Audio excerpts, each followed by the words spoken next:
As you move on to the production page, everyone has questions about, should I automate? How much should I automate? And that really depends on what strategy you're playing. If you're playing a low-tech game where you only need to reposition your product maybe every other year, you can afford to automate a little bit higher. As if you're trying to play a high position game where you're playing the leading edge of the high tech, so you need to be moving that product every single year to stay competitive and to keep your age down. There's automation does one great thing for you, and that is it decreases your labor cost by about approximately 10% for each point that you move it up.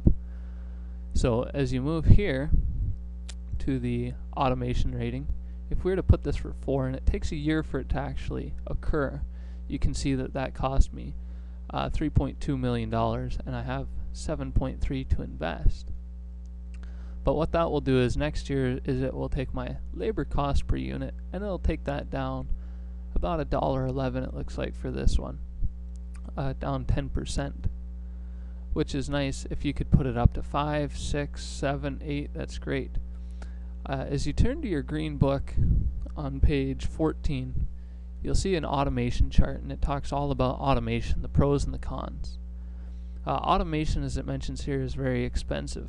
It costs $4 per point of automation per unit of what your factory can produce.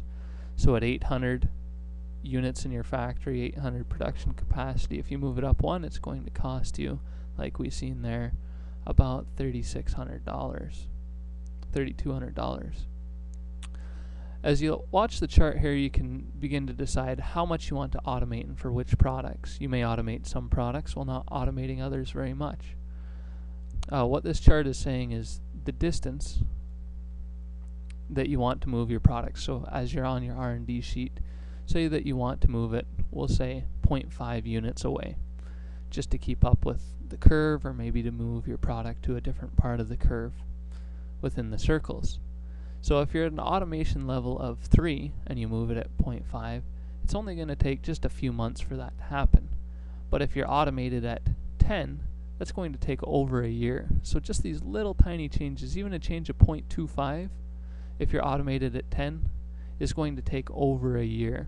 So 10 might be okay if you're looking at a product that you're only doing every other year, but it might be too much if you're trying to get this product moved every single year.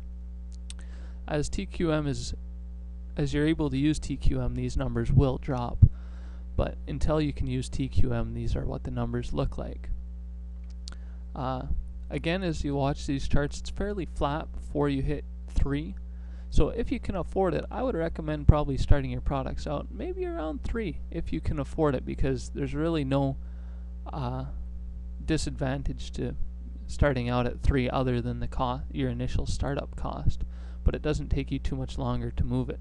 So if I had a high-tech product, I would be looking probably somewhere 3 to 5, where that's still fairly flat. You're getting your cost advantages, but you can still reposition your product pretty quick.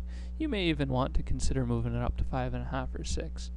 If I was a low-tech product and I didn't have to move very often, I would be more concerned about my price, which is one of the large customer buying criterias, and I may consider probably 5 on the bottom end, and I might even go up to 9 or possibly even 10 if I had excess cash, so that I could produce the products for cheap, and then I could play the price game with my competitors or against the computer. And that's how you decide on what you want to do for your automation. Just remember that as you automate, you can automate by 0.1 intervals, and it takes a full year to be implemented. Also, as you introduce a new factory, if we were to introduce Axe here, we could put in the numbers that you see there, and you'll notice that the numbers here are red, which means that that's not an allowable number. You need to automate at least not to 10, but to at least 1, which is going to give you all black numbers. If you see red numbers, it means that something's wrong and you need to go back and reevaluate your decisions. And that is all about automation.